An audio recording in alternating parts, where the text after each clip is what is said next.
안녕하세요. 오늘의 사연입니다. 구독과 좋아요 한 번씩 부탁드릴게요. 바로 사연 시작하겠습니다. 저는 올해 33살이 된 여성입니다. 제가 100% 실제로 겪은 일을 이야기하고 싶어요. 3남매 중 유일하게 여자로 태어난 저는 아버지의 보살핌을 받으며 자랐습니다. 아버지는 제가 결혼하는 걸 반대하셨어요. 하지만 저는 아버지의 반대를 뿌리치고 30대에 접어들 때 지금의 남편과 결혼했습니다. 통곡하는 아버지와 웃는 어머니의 배웅을 받아 시댁이 있는 제주도로 이사했습니다. 아버지께서 결혼을 반대하신 이유는 시부모님과의 동거와 시아버지의 병간호였어요. 어머니는 무슨 일이 있어도 제가 원하는 선택을 하고 후회 없이 살라고 말씀해 주셨어요. 하지만 아버지는 시어머니와 남편을 달가워하지 않았어요. 그래도 저는 남편을 좋아했고 남편도 당시에는 저에게 잘해줬기 때문에 부모님을 설득하여 끝내는 결혼했습니다. 그렇지만 남편은 결혼 초기에만 잘해주다가 점점 그런 모습이 없어졌어요. 우스갯소리로 하는 잡은 물고기에는 밥을 안 준다고 하는 그런 느낌이었어요. 시댁의 힘의 균형은 시아버지보다는 시어머니와 남편의 힘이 셌어요. 시아버지는 몇 년 전에 실명 진단을 받아 지금까지 계속 집에서만 생활하고 있다고 했습니다. 원래는 가정부와 간병도우미를 고용했었는데 저와 결혼하자마자 시어머니와 남편이 인건비로 나가는 돈이 아깝다며 마음대로 쫓아냈습니다. 적어도 옛날부터 있던 남자 간병도우미 한 명은 내보내지 말라는 시아버지의 부탁이 있었고 제가 시아버지는 남자이기 때문에 목욕할 때나 용변을 볼 땐 남편에게 케어해달라고 부탁하자 간병을 하고 싶지 않았던 남편은 그 도우미를 계속 고용하는 것을 허락했습니다. 이 남성은 실명하기 전부터 시댁에서 일했던 사람입니다. 도우미가 출근하기 전과 새벽이나 퇴근 후 밤 그리고 주 1회 휴일에는 아침부터 저녁까지 제가 시아버지를 케어했습니다. 남편과 시어머니는 집에 있는 저를 마치 도우미처럼 대하기 시작했습니다. 집에 있다고 해도 저는 재택근무를 할 뿐이지 회사에 속해 있는 직장인과 마찬가지입니다. 한가한 것이 절대 아닙니다. 하지만 이런 걸 말해도 돌아오는 말은 충격이었어요. 뭐 때문에 간병 자격 있는 너랑 결혼시켰다고 생각해? 상관없으니까 잠자코 그 짐 관리나 똑바로 해. 시어머니는 시아버지가 없을 땐 시아버지를 짐이라고 불렀어요. 거의 시아버지 재산으로 지내시면서 시아버지를 저렇게 무례하게 대하시는 시어머니입니다. 남편도 마찬가지로 아버지인 시아버지에게 빨리 사라져야 유산을 받을 수 있을 텐데 라며 입에 담지 못할 말까지 하고 있습니다. 그러니까 남편과 이혼을 하고 싶어도 제가 없어진 후에 시아버지가 남보다 못한 대우를 받을 걸 생각하니 시아버지가 너무 불쌍해서 도저히 떠날 수가 없었어요. 시어머니와 남편은 휴일이 되면 저에게 시아버지의 간호를 맡기고 나가 바람을 쐬거나 쇼핑하는 등 본인들만 생각하며 자유로운 생활을 하고 있어요. 시어머니가 시아버지 재산으로 생활한다고 했잖아요. 시아버지가 원래는 땅 부자예요. 원룸 건물도 4개 소유하고 있어서 불로소득이 가만히 있어도 들어와요. 관리는 관리해주는 업체에 위탁해서 모두 운영하고 있으므로 달마다 운영비만 제가 지급하고 있었습니다. 근데 그 돈을 시어머니와 남편이 몰래 통장에서 꺼내서 마음대로 쓰고 있어요. 이 일을 차마 못 본 척 할 순 없어서 시아버지에게 말씀드렸어요. 정말이야? 마누라랑 아들이 나를 돈줄로만 생각하고 있나 보네. 시집와서 줄곧 간호를 부탁하게 돼서 정말 미안해. 아버님, 저는 괜찮아요. 미안해하지 않으셔도 돼요. 제가 이 일을 좋아해서 자격증도 취득했던 거라 저는 걱정 안 하셔도 돼요. 그리고 지금 하는 일은 재택근무이고 아버님을 도와드리는 것은 문제 없어요. 정말로 시아버지를 케어하는 것은 힘들지 않았습니다. 제가 문제로 생각하는 것은 집안일은 손도 안 대면서 그러면서 일도 하지 않고 잘난 척은 엄청 하는 시어머니와 남편이었어요. 아무것도 하지 않고 한량처럼 지내는 두 사람에 대한 불만이 점점 커졌습니다. 그러던 어느 날 느닷없이 시어머니와 남편은 하와이에 놀러 갔다 오겠다고 말했습니다. 2에서 3주 정도 집에 없을 거야. 우리 없다고 할 일 미루지 말고 사고 치지 말고 쓸데없는 짓 같은 건 하지 마. 네? 그렇게 오래나요? 너는 간호해야 해서 두고 가는 거니까 본분을 망각하지 말고 간호나 똑바로 하고 있어. 이것 때문에 일주일 전부터 기분도 좋아 보이고 들뜬 모습으로 짐을 싸고 있었구나 하고 이해가 됐습니다. 남편과 시어머니가 집을 나가셔서 제가 한숨 좀 돌리자 시아버지가 두 눈을 번쩍 뜨고 혼자서 정장으로 갈아입기 시작했어요. 마치 심청의 아버지가 눈을 떴을 때를 직접 보는 기분이었어요. 정말 갑작스레 기적처럼 두 눈을 뜨시니 어안이 벙벙하고 너무 놀랐습니다. 정장 차림으로 제 앞으로 오시는데 아무리 생각해도 저를 똑바로 바라보시는 것 같았고 전혀 앞을 못 보시는 것으로 안 보였어요. 자, 며느라 나와 함께 가자. 네? 아버님, 눈이 보이세요? 아니, 거의 안 보여. 실명은 완치되는 게 아니니까.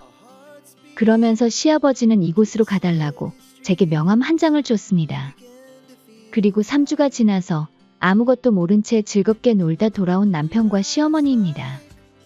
아이고, 너무 재밌었는데 더 놀지 못하는 게 너무 아쉬워. 눈 깜짝할 사이에 다시 현실로 돌아와 버렸네. 또 그 짐짝 같은 인간 또 봐야 하다니 한숨이 절로 나오네. 에휴. 엄마 괌도 좋다는데 다음에는 괌에 놀러 가요. 돌아오자마자 저와 시아버지에 대한 푸념을 늘어놨어요. 두 사람이 집으로 돌아온 뒤 10분 정도가 지나자 인터폰이 울렸고 제가 인터폰을 받았습니다. 그리고 현관으로 나가보니 정장 차림의 남자가 한 분 계셨어요. 시어머니와 남편은 둘이서 미간을 찌푸리며 쳐다봤습니다.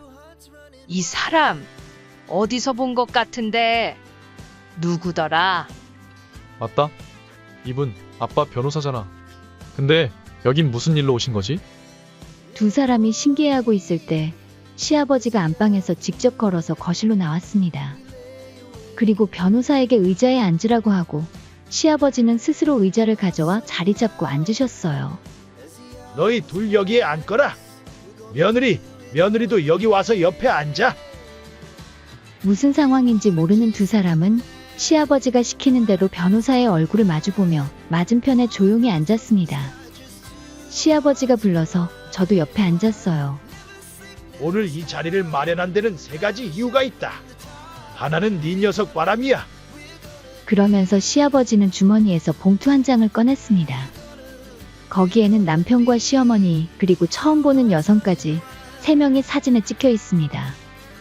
그 화목한 사진은 분명히 예사롭지 않은 관계가 아니라는 것이 느껴졌어요. 아버님, 이 사진 뭐예요? 그리고 이 여자는 누구예요? 제 말에 남편과 시어머니는 입을 다물고 있었어요. 게다가 봉투에서 나온 많은 사진에는 남편이 여자 허리에 손을 두르기도 하고 팔짱도 끼고 있는 다정해 보이는 사진이 여럿 있었고 그리고 호텔 앞으로 보이는 사진들도 몇 장 있었어요. 옷을 보면 같은 날에 찍은 게 아니었고 여러 장소에서 찍힌 것으로 보였어요. 네가 며느리랑 결혼하고 나서 바람 피운 거 다 알아. 이번 하와이도 사실 둘이서 간 게 아니라 셋이서 놀러 갔다 온 거지. 이렇게 증거가 다 있는데 지금 와서 발뺌 같은 거 하지 말고 순순히 인정하지. 네? 그게 다 무슨 말이에요? 남편은 안 들킬 수 있다고 생각했었던 걸까요? 사실 저는 눈치채지 못하고 있었어요. 눈치채고 뭐고 간에 일과 집안일 그리고 간호하느라 바빠서 그런 것까지 생각할 여유가 없었어요. 그리고 나갈 때는 항상 시어머니와 같이 외출하니까 둘이 볼일 보러 나가나 보다 하고 생각할 뿐이었지 다른 건 상상하지 못했어요. 모른 척해도 다 알고 있다니까. 지금이라도 며느리한테 뭐 할 말 없어. 남편은 빨개진 얼굴로 저를 힐끗 쳐다봤습니다. 남편과 눈이 마주친 그때 시어머니가 입을 열었어요. 다 들켰다면 어쩔 수 없지. 그래. 며느리는 그냥 간병인이나 똑같아. 지금 참하고 괜찮은 며느리감이 있어서 새로 며느리를 받을까 싶어 만나고 있는 거지. 요새 흔하잖아. 내연녀? 시어머니가 웃으면서 이야기하기 시작했어요. 여보, 지금 어머님이 말하는 게 사실이야? 제가 남편에게 직접 물었더니 시선을 회피하며 말했어요. 그게 맞아.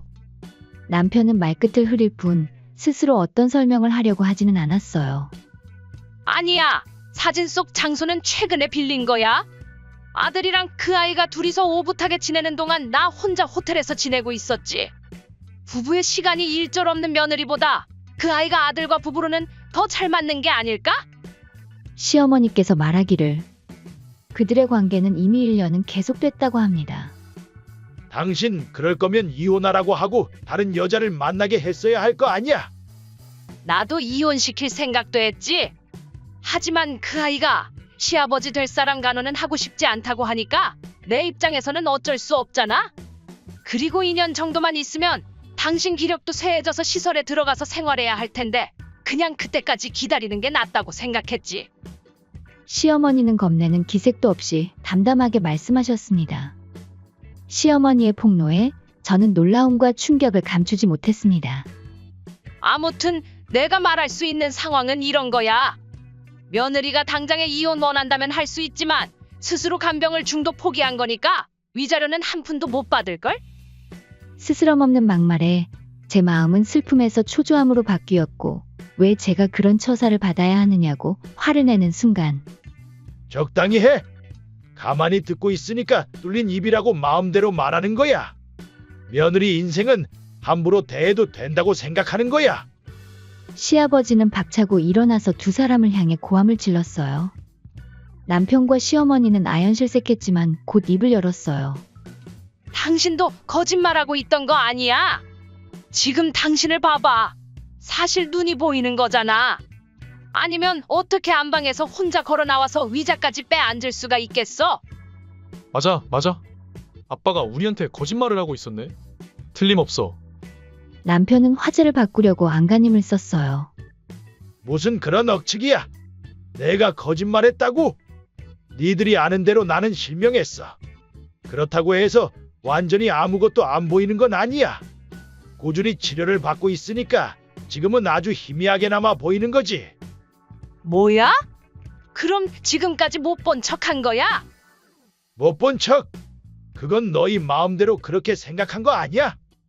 내가 아침에 일어나서 앞이 잘 안 보여서 도움이랑 같이 병원에 갔다가 휠체어 타고 돌아와서 이제 앞을 못 본다고 하니까 너희들이 내 앞에서 미소 지었던 거 기억 안 나? 뭐야? 전부 다 봤었어? 우리가 앞을 못 본다고 착각하고 있는 걸 알았으면 왜 미리 말 안 해줬어? 빨리 말해줬어야지. 그거야 같이 갔던 도우미가 다시 설명해 주려고 했는데 내가 맞고 그냥 상황을 보자고 얘기한 거야. 왜냐하면 너희들이 내가 실명해서 기뻐하는 걸 느꼈으니까. 그 말에 남편과 시어머니는 시아버지의 시선을 회피했습니다. 시아버지가 실명한 지 한 달도 안 돼서 저에게 청혼한 남편이에요. 저는 남편에게서 앞이 안 보이는 아버지가 있다고 밖에 듣지 못했고 저는 제 마음대로 태어나실 때부터 안 보였던 거라고 착각했습니다. 그래, 계속 그런다는 거지. 그럼 이혼이야. 며느리와 아들은 앞으로 어떻게 할지는 며느리에게 달려있고 필요하다면 여기 있는 변호사를 소개해 줄게. 지금 말한 이혼은 두 사람의 일이 아니고 당신이랑 나랑 이혼이야. 아니, 이혼이라니. 누구 맘대로 이혼이야? 이혼하기 싫어? 그럼 당신이 지금까지 쓴 돈 전부 다 내놔. 시아버지가 설명하기를 지금까지 시어머니에게 생활비를 매달 줬다고 합니다. 하지만 눈먼 시아버지에게 들키지 않을 거라고 생각하고 그 외의 돈에도 시어머니가 손을 댔다고 합니다. 게다가 손을 댄 돈이 시아버지의 아버지께서 남겨주신 유산이라고 합니다. 너는 옛날부터 씀씀이가 무척 해펐지. 그래서 내가 생활비를 정해서 매달 주고 있었던 거잖아. 그런데 내가 실명한 걸 알면 다른 돈도 건드릴 줄 알았어. 그래서 내가 번 돈이랑 부모님이 유산으로 준 돈은 통장을 따로 나눠놨었지. 그리고 이번에 은행에 확인하러 갔더니 1년 만에 5천만 원 정도 잔액이 줄었네. 5천만 원이나 쓸 수 있는 시어머니가 어떻게 보면 대단하다고 생각했어요. 만약 제가 1년 동안 저 돈을 용돈으로 쓰라고 한다면 어떻게 써야 할지 감도 안 오는 큰돈이에요. 낭비벽이 있는 시어머니에게는 푼돈 같은 적은 돈이었던 것 같아요. 내가 그 돈을 왜 갚아? 내가 왜? 그 돈은 당신 돈이기도 하지만 내 돈이기도 해. 유산이든 뭐든 간에 부부가 함께 쓰는 건데 그게 무슨 문제야? 유산은 다른 거 몰라? 이혼한다고 해도 유산은 당신한테 넘어가지 않을 거야. 만약 5천만 원을 한 번에 갚는다면 이혼하지 않고 이대로 집에서 살게 해주겠어. 그런데 그게 안 된다면 그 5천만 원을 재산 분할이라고 생각하고 잠자코 이혼하는 게 좋을 거야. 내가 가진 부동산들 그거 전부 다 물려받은 거인 거 알지? 그래서 당신은 재산 분할로 받을 수 없어. 그럴 수가. 아빠, 지금까지 제가 잘못했어요. 제가 잠깐 미쳤었나 봐요. 그러니까 지금까지의 일은 너그럽게 용서해 주시면 안 돼요? 남편은 필사적으로 시아버지의 바짓가랑이를 붙잡고 매달렸어요. 며느라, 너는 어떻게 했으면 좋겠어? 이런 바람둥이랑 아직도 같이 살고 싶어? 아니요, 그런 마음 싹 사라졌어요. 지금까지 이 사람을 좋아해서 참아왔던 게 정신 나간 짓이었어요. 변호사님께 부탁드려도 될까요? 위자료도 청구하고 이혼하겠습니다. 저는 남편에 대한 감정이 한순간에 싸그리 사라졌고 남편에게 위자료를 청구하기로 했습니다. 그리고 그 자리에서 변호사님을 통해 이혼 서류를 작성했어요. 잠깐만. 위자료라니. 정말 위자료까지 받아야겠어? 당연한 거 아니야? 너는 지금까지 일도 안 하고 놀았으니 이제부터 편의점 알바라도 해서 위자료 주도록 해. 너는 며느리가 집에 있으니까 당분간은 집에 있게 해줄게. 아들이니까 그러는 거 아니야. 오로지 너 감시하기 위해서야. 남편은 울면서 저에게 사과하고 이혼 신고서와 위자료에 관한 동의서에 사인했습니다. 그리고 며느리에게 내가 감사와 사과의 의미로 재산 일부를 주겠어. 이런 불효자 같은 아들에게 줄 바에 며느리에게 주고 싶으니까. 아버님, 지금 주신 거 유서 아니에요? 맞아. 유서 원본은 변호사에게 전달해놨어. 그건 지금 줄 수 있는 게 아니라서 말이야. 만약 내가 죽게 된다면 변호사에게 연락이 올 거야. 그럼 그때 내 재산을 받으면 돼. 여기에 적힌 게 부동산 일부, 예금 일부를 주신다고 적혀 있는데요. 아버님, 저 이렇게 큰 돈 못 받아요. 함께 있었던 게 겨우 1년 남짓하고 아버님께 그렇게까지 잘 해드리지 못한 것 같은데 제가 어떻게 이렇게 큰 돈을... 아니야, 그렇지 않아.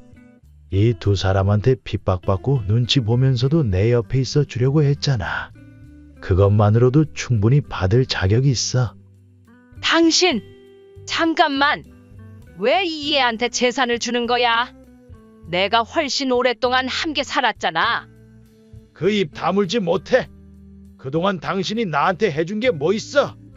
결혼할 때부터 집안일은 모두 가정부에게 맡기고 아들을 어렸을 때 봤던 건 나랑 가정부들이야. 그동안 네가 바람 피운 것도 아들 때문에 지금까지 참고 가만히 있었는데 아들까지 너처럼 똑같이 살게 하다니 정말 쪽팔리지도 않아? 네? 아빠, 그게 무슨 말이에요?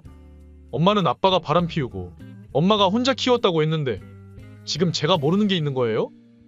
시어머니는 식은땀을 흘리며 시선을 어디에 둬야 할지 몰라 하고 있어요. 뭘 그런 걸 물어? 아빠를 믿어? 누가 봐도 시어머니가 거짓말을 하는 게 확실했어요.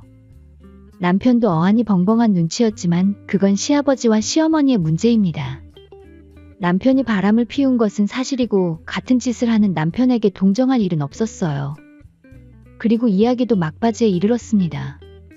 시어머니에게 즉시 이혼 신고서에 사인하게 하고 그대로 짐을 싸서 나가라고 하셨어요. 찍소리도 못하고 시어머니는 집을 나갔고 시아버지와 시어머니는 결국 이혼했습니다. 남편의 위자료에 관해서 말인데 목돈이 더 나을 거라고 시아버지가 대신 일시불로 지급해 주셨어요. 대신에 남편은 시아버지에게 갚아나간다고 합니다. 저는 친정에 가기 위해 짐을 싸서 친정으로 택배 붙였어요. 이 넓은 집에서 저와 남편이 얼굴을 마주치지 못하도록 남편은 2층에서 생활하게 하고 1층은 내려오지 못하도록 시아버지가 선을 그어주셨어요. 그 덕분에 친정으로 갈 준비를 하는 동안 남편을 마주치지 않고 지낼 수 있었어요. 모든 것이 정리되고 집을 나서기로 한 날, 인터폰이 울렸고 모니터를 보니 저희 부모님의 모습이 모니터에 비쳤어요. 현관으로 나가자 화가 나신 것 같은 아버지와 미소 짓고 있는 어머니가 계셨어요. 아무래도 시아버지께서 비행기표를 끊어주시며 부르신 듯 했습니다. 저는 부모님께 이혼했습니다. 라고 밖에 이야기하지 않았지만 아버지도 어머니도 제가 힘든 1년을 보냈다는 걸 어느 정도 알고 계신 듯 했어요. 시간이 흘러 친정으로 돌아온 지 1년이 지났습니다. 시아버지와는 가끔 연락을 주고받고 있고 저는 예전의 생활로 돌아가 평화롭게 살고 있어요. 이제는 아무도 못 만날 것 같아 이대로 평생 혼자 사는 게 아닐까 싶었지만 다행히 최근에 남자친구가 생겼습니다. 조금 더 깊이 알아가 봐야겠지만 아직은 너무나 좋습니다. 앞으로 꽃길만 걸었으면 좋겠네요. 끝까지 시청해주셔서 감사합니다. 그럼 다음 영상에서 다시 뵙겠습니다. 안녕하세요. 오늘의 사연입니다. 구독과 좋아요 한 번씩 부탁드릴게요. 바로 사연 시작하겠습니다.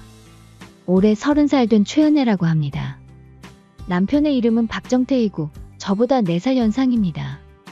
저희는 아직 아이는 없어요.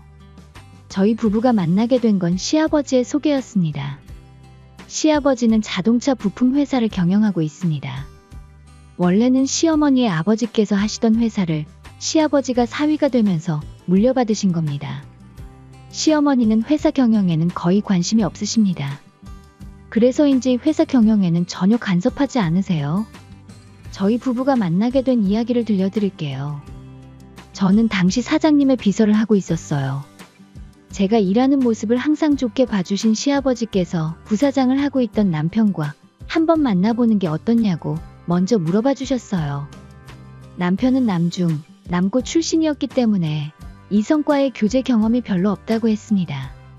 나이로는 결혼해도 이상하지 않은 남편이 빨리 결혼을 해서 가정을 꾸렸으면 하는 것이 시아버지의 소원이었습니다. 시아버지께서 몇 번 만나보고 싫으면 부담 주지 않겠다고 해서 부사장이었던 남편과 몇 번 데이트했습니다. 만나다 보니 배려심도 많고 매너도 있고 남자다움까지 갖춘 매력적인 분이라는 걸 느꼈습니다. 저는 속으로 이렇게 괜찮은 남자를 놓친 전 여자친구분들 정말로 감사합니다.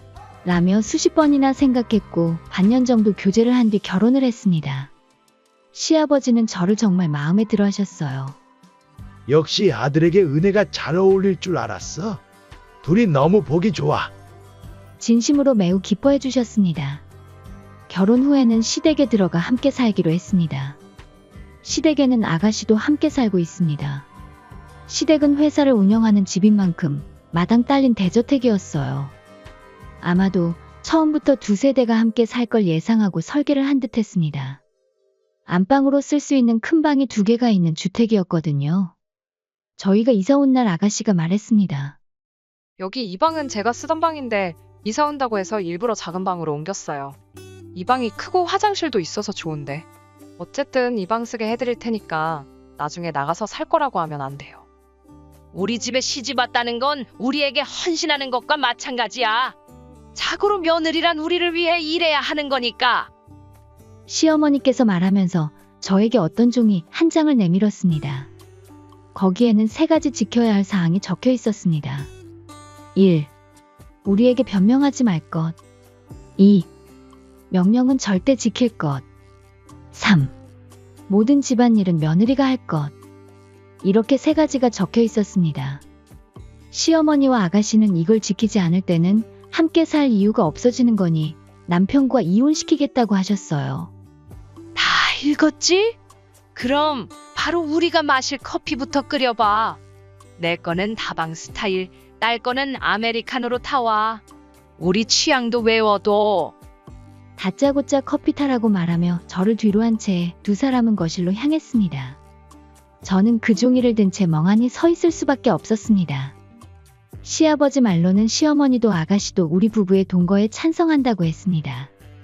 하지만 그 찬성한다는 의미가 제가 생각하기엔 무엇이든 말을 들어줄 하녀가 생기는 데에 찬성한다는 말인 것 같아요. 저는 이런 상황은 상상조차 하지 못했었고 이사를 오고 나서 제 처지를 깨달았어요. 그렇게 동거를 시작한 지 1달이 지났습니다. 처음에 전달된 종이에 적혀있던 대로 저는 이 대저택의 집안일 전부를 맡아 하게 되었습니다. 일을 그만둔 게 아니었기 때문에 매일 집안일이 쌓여 잠잘 시간도 부족해져 갔습니다. 집에 있는 것보다 회사에 와 있는 것이 오히려 더 마음이 편안해지는 것 같았어요. 그리고 점심시간에 잠깐 쉴 때면 어떻게 해야 집안일을 효율적으로 빨리 할 수 있을지 매일같이 검색하며 정보를 알아봤어요. 전업주부인 시어머니와 공부를 하는 건지 집에서 노는 것인지 잘 모르겠는 아가씨는 저 없는 낮 동안 집에서 느긋하게 시간을 보내고 있는 겁니다. 그런데도 자신들이 먹을 점심마저도 당연하다는 듯이 저에게 시킵니다. 저 둘은 집에서 아무것도 안 해서 좋았는지 처음 제가 이사 온 날보다 한 달이 지난 지금은 눈에 띄게 살이 많이 쪘어요. 그러면서 제가 하는 요리에 온갖 트집을 잡아요. 간이 진하다. 이 재료는 싫어. 육수가 별로야. 별의별 트집을 다 잡으면서도 식사가 끝날 때 보면 남김없이 다 먹고 없습니다. 게다가 운동도 전혀 하지 않기 때문에 두 사람이 살이 찌는 것은 당연한 거겠죠. 제가 집안일과 일에 쫓겨 정신 못 차리고 있을 때 아버지한테서 전화가 왔습니다. 은혜야, 엄마가 쓰러져서 위험한 상태라니까 지금 당장 왔으면 좋겠어. 전화를 끊자마자 같이 일하는 동료에게 이 사실을 말했습니다. 그리고 최종적으로 시아버지께서 얼른 가보라고 해주셔서 서둘러 회사를 빠져나올 수 있었습니다. 저는 곧장 아버지께서 알려주신 병원으로 향했습니다. 어머니가 옮겨진 병원은 아무리 빨리 가더라도 회사에서 1시간은 걸리는 곳이었습니다. 저는 바로 택시를 잡았고 기사님께 최대한 서둘러 달라고 했습니다. 그리고 혹시나 사고 나면 안 되니까 기사님께 안전운전도 부탁드렸어요. 총알택시처럼 빨리 운전해 주셔서 금방 병원에 도착했습니다. 엄마는 뇌졸중으로 쓰러졌다고 했어요. 응급실에 있는 엄마를 아버지는 걱정스럽게 기다리고 있었습니다. 제발 우리 엄마 한 번만 살려달라고 속으로 울면서 계속해서 기도드렸어요.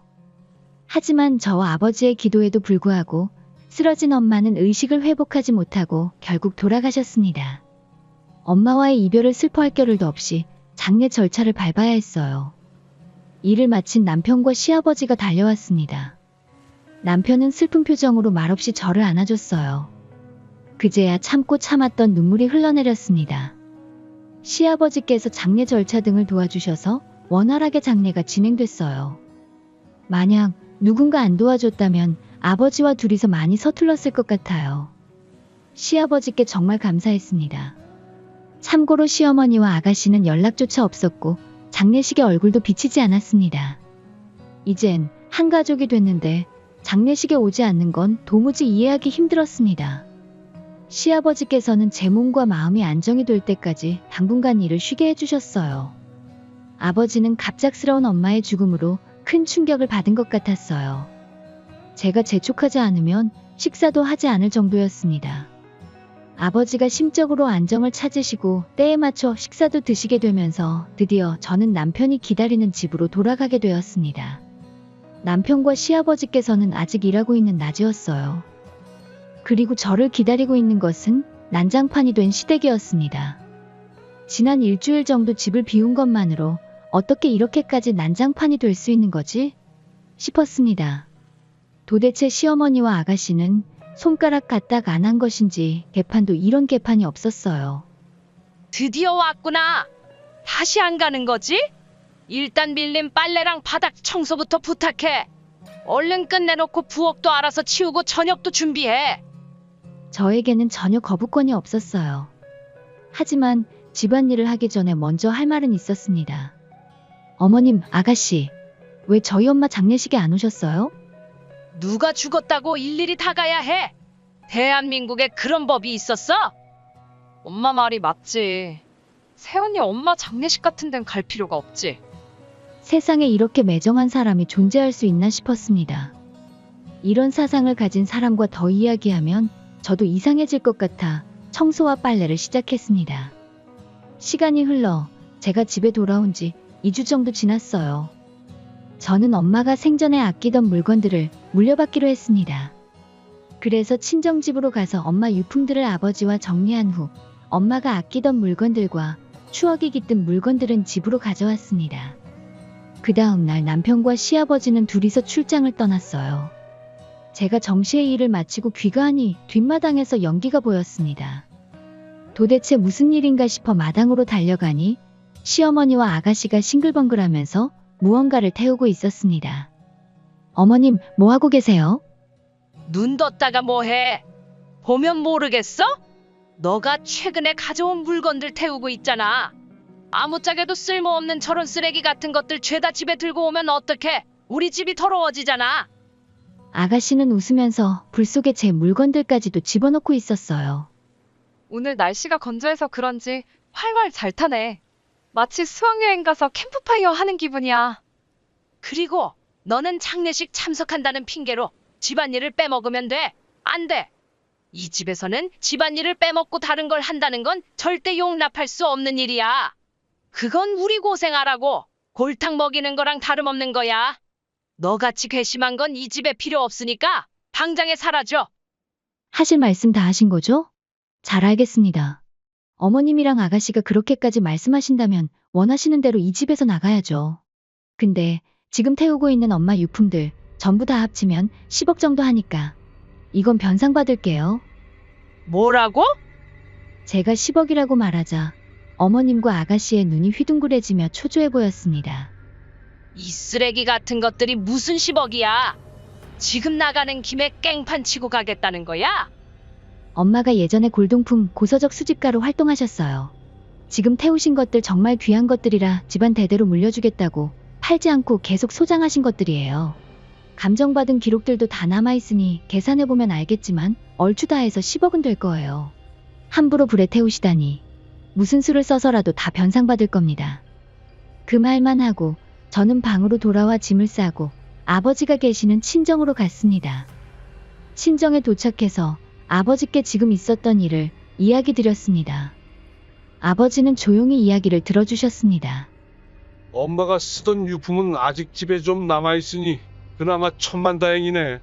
특히 엄마가 아끼던 액세서리는 여기 전부 있으니 챙겨뒀다가 생각날 때 한 번씩 해. 분명 아버지도 시어머니와 아가씨의 행동에 화가 났을 겁니다. 하지만 아버지마저 화를 내면 일이 너무 커질 거라 생각하신 것 같아요. 저는 아버지 말에 눈물이 났어요. 친정에서 회사까지 멀었지만 당분간은 친정집에서 지내기로 했습니다. 이제 시댁에 갈 생각은 없어요. 그리고 남편이 출장에서 돌아왔어요. 저는 남편에게 친정에 있다고 말했습니다. 남편은 영문을 몰랐지만 제가 있는 곳으로 오겠다고 했습니다. 그리고 시아버지도 함께 올 거라고 했어요. 해질녘쯤 되어 남편과 시아버지가 캐리어를 끌고 저희 친정에 오셨어요. 저는 두 사람에게 왜 제가 여기 있는지를 핵심만 찝어서 간략히 이야기했어요. 그러자 두 사람은 분노하며 시어머니와 아가씨를 욕했습니다. 도대체 무슨 생각으로 이런 짓을 하는 거야? 며느리 물건을 불태우다니, 게다가 장모님의 유품들까지. 내 이것들을 그냥 손모가지를 부러뜨려 놓든가 해야지. 보자 하니까 세상 무서운 줄 모르고 제멋대로 날뛰고 있네. 정말 다행히 두 사람은 정상적인 사고를 하고 있었어요. 사돈, 제가 일단 집에 돌아가서 둘이랑 이야기도 좀 하고 상황 파악을 하고 오겠습니다. 정태는 여기서 며느리랑 함께 있도록 할게요. 이렇게 해도 괜찮으시죠? 시아버지께서 제 아버지에게 양해를 구하셨어요. 그렇게 하셔도 상관없습니다. 오히려 사위가 집에 있어주면 딸도 마음 편할 테니 그렇게 하시죠. 시아버지는 다시 개판이 된 집을 보고 진절머리가 난 듯했습니다. 시어머니는 아무 일도 없다는 듯이 태연하게 시아버지를 대했어요. 지금 집이 왜 이렇게 지저분해? 왜 이렇게 다 널브러져 있어? 아니, 지금 하녀가 없어져서 그래요. 내일 가정부 한번 알아볼 테니까 오늘은 좀 지저분해도 그냥 지내요. 하녀라고 말한 게 며느리를 말하는 건 아니겠지. 하녀가 뭐 별거 있나요? 집안일하고 시중 들면 그게 하녀지. 며느리라고 부르나 하녀라고 부르나 다를 게 뭐 있어요. 아무리 그래도 그런 식으로 말하는 건 아니지. 그리고 너희들 며느리 물건이랑 어머니 물건들 불태웠다고 들었는데 진짜야? 그건 요새 불멍이 유행하길래 우리도 불멍해보고 싶어서 그런 거예요. 모닥불 피워서 쳐다보면 힐링되는 게 좋다고 하더라고요. 그래서 집에서 적당히 태울 만한 물건들 가져와 태운 것뿐이지 일부러 며느리 물건들을 태운 게 아니에요. 어디서 되지도 않는 거짓말을 하고 있어. 그럴 거면 마당에 나무를 베어서 하지 그랬어. 지금 그걸 믿어달라고 하는 말이야. 지금 한 짓이 얼마나 큰 죄인지 모르겠어. 당장에 며느리한테 싹싹 빌고 사과해. 웃기지 마요. 내가 사과를 왜 해요? 걔가 엄마가 죽었다느니 장례식이니 뭐니 하면서 그동안 집안일은 나 몰라라 하고 전부 내팽개쳤어요. 그게 훨씬 더 큰일이죠. 그럴 땐 당신이 집안일 좀 하면 되잖아. 며느리는 일도 하는데 당신은 일 안 하고 집에서 놀잖아. 그리고 지연이, 너는 왜 공부한다면서 독서실 안 가고 맨날 집에 있는 거야? 그렇게 말로만 공부할 거면 이제 독립해서 나가. 아빠, 다짜고짜 나가라는 거 너무한 거 아니에요? 공부가 잘 안 되면 집에서 쉴 수도 있는 거죠. 아빠는 제가 뭐 어떻게 해주길 바라는 거예요? 그런 식으로 공부해서 잘 도 선생님 하겠다. 나한테 그런 거 물어보기 전에 네가 한번 잘 생각해봐. 뭘 잘못했고 뭘 고쳐야 하는지 내가 말 안 해주면 몰라. 그리고 정태는 집에 안 올 거야. 왜 정태까지 안 들어오는 거야?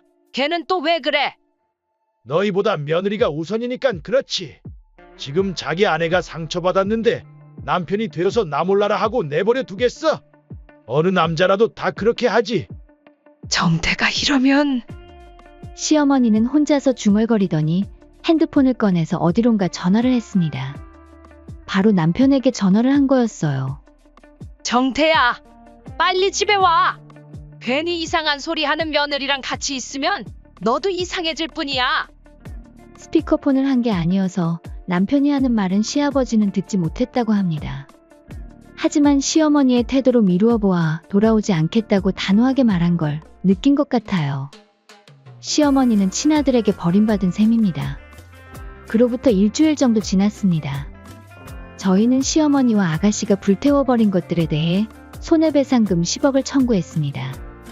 처음에는 저런 허접한 것들이 그럴 만한 가치가 있을 리 없다며 한 푼도 줄 수 없다고 버텼는데, 제가 지금의 시세대로 하면 10억보다 훨씬 넘을 것이고 소송 가면 소송비도 다 물으셔야 할 거라고 으름장 놓으니 시원하게 10억을 주기로 합의했습니다. 다만 10억을 시아버지에게 부탁하는 것 같았어요. 시댁에서는 이런 이야기가 오갔다네요. 저 포르장머리 없는 며느리가 돈 뺏으려고 안달이에요. 10억이라니 말이 돼요? 진짜 맞는지도 모르는데. 너 아직도 그런 말 하는 거야? 며느리가 청구한 건 단순히 물건에 대한 변상을 요구하는 건데 이것 말고 정신적 피해 보상이랑 위자료까지 청구 안 한 걸 고맙게 생각해야지. 정신적 피해 보상은 내가 받아야죠. 스트레스를 지금 얼마나 많이 받는데. 그리고 이 집에 장남을 데리고 나갔으면 위자료를 내놓고 데려가야지. 받긴 뭘 받아요? 아직도 상황 파악 못했구먼. 쯧쯧. 아빠, 근데 10억 달라는데 그거 전부 아빠가 해결해 줄 거지? 그게 무슨 소리야? 네? 무슨 소리라니요. 왜냐하면 엄마랑 저한테 그런 돈이 있을 리가 없잖아요. 당연히 아빠가 해결해 줄 거라고 생각했죠. 돈이 없는 건 알지만 나는 10원짜리 한 장도 보태줄 생각이 없어. 며느리와 10억에 합의한 건 너희들이지 내가 아니잖아. 나는 이 일이랑 일절 상관없는 사람이야. 당신 도대체 왜 그렇게 딱딱하게 굴어요? 왜 이렇게 우리한테만 잔소리해요? 말 한 번 잘했다. 나한테 잔소리 듣기 싫지? 혼자 살면 잔소리도 안 들어도 되고 좋잖아. 나는 이제 같이 살기 싫으니까 이혼해. 뭐라고요? 아빠, 갑자기 이혼이라니요? 진작에 마음먹은 거야. 너희들이 며느리 가만히 있는 꼴을 못 봐서 계속 부려먹고 어머니가 돌아가셨다는데 장례식장에 참석하진 못할 망정 집안일 안 했다고 뭐라 하는 게 정상적인 행동이야. 하녀라고 생각하고 부려먹더니 정말 하녀라고 생각해. 내가 저번에도 말했지만 말이 그렇다는 거지. 누가 하녀처럼 부려먹겠대요? 며느리가 시댁에서 살면 다 그런 거지. 다른 집 봐봐요. 우리처럼 다 똑같이 해요. 더 이상 말을 말자. 그런 생각 가진 사람과 나는 같이 못 살아. 시아버지는 그렇게 말하며 이혼 서류를 시어머니한테 건넸습니다. 그리고 시아버지는 작은 쪽지도 함께 건넸습니다. 부모 자식 간의 인연은 여기까지인 것 같네요. 저는 아버지와 아내와 함께 하겠습니다. 남편이 차마 말로 하기 힘들 것 같아 시아버지에게 전달을 부탁한 쪽지였어요. 이를 듣던 아가씨가 갑자기 뭔가 생각난 듯 말했습니다. 그러면 이혼하게 되면 아빠 회사는 어떻게 돼요? 회사가 원래 엄마 거잖아요. 아빠가 회사에서 나가야 하는 거 아니에요? 안 그래도 그러려고 했어. 지금 자리에서 물러날 테니까 회사 가져가도록 해. 그리고 하나 더 말할 게 있는데 정태랑 며느리도 그만둘 거야. 네? 내가 전할 말은 이걸로 끝이야. 이 집은 내가 땅 사서 지은 집이니까 이 집에서 너희가 나가. 이렇게 해서 시부모님은 이혼하셨고 시아버지는 회사를 그만두고 시어머니와 아가씨는 집에서 쫓겨났습니다. 시어머니와 아가씨는 기댈 곳도 의지할 곳도 없어서 마지막으로 남편에게 의지하기 위해 저희 친정집으로 왔어요. 저와 남편은 직접 만날 생각이 없어 현관문을 사이에 두고 인터폰으로 이야기를 나눴어요. 정태야, 며느라, 지금까지 일은 모두 사과할 테니까 부디 10억 합의한 거 없던 것으로 해주면 안 될까? 그런 돈도 없을 뿐더러 지낼 곳도 마땅치 않아. 제발 부탁해. 현관 앞에서 아가씨와 함께 무릎을 꿇고 말하는 듯 했어요. 그런다고 속을 줄 알아요? 아버지한테 쪽지 못 받았어요? 부모와 자식 간의 인연은 끝이라고 했잖아요. 계속 찾아온다면 경찰 부를 거예요. 아들, 너는 엄마가 없어도 돼. 정말로 엄마 버리고 며느리한테 갈 거야? 그러니까 말했잖아요. 부모와 자식의 연을 끊겠다고. 정말로 경찰 부릅니다. 남편의 마지막 한마디를 끝으로 시어머니와 아가씨는 돌아갔어요. 그 후에 이야기를 들려드리자면 시어머니에게는 매월 일정액씩 분할로 받기로 했습니다. 살아생전에 다 갚으실지 모르겠지만 아가씨도 있으니 둘이서 알아서 하겠죠. 그리고 회사는 시어머니의 동생이 받기로 했다네요. 시어머니는 회사 경영과는 전혀 거리가 먼 사람이라 인적 드문 곳으로 이사가서 조용히 지낸다는 것 같아요.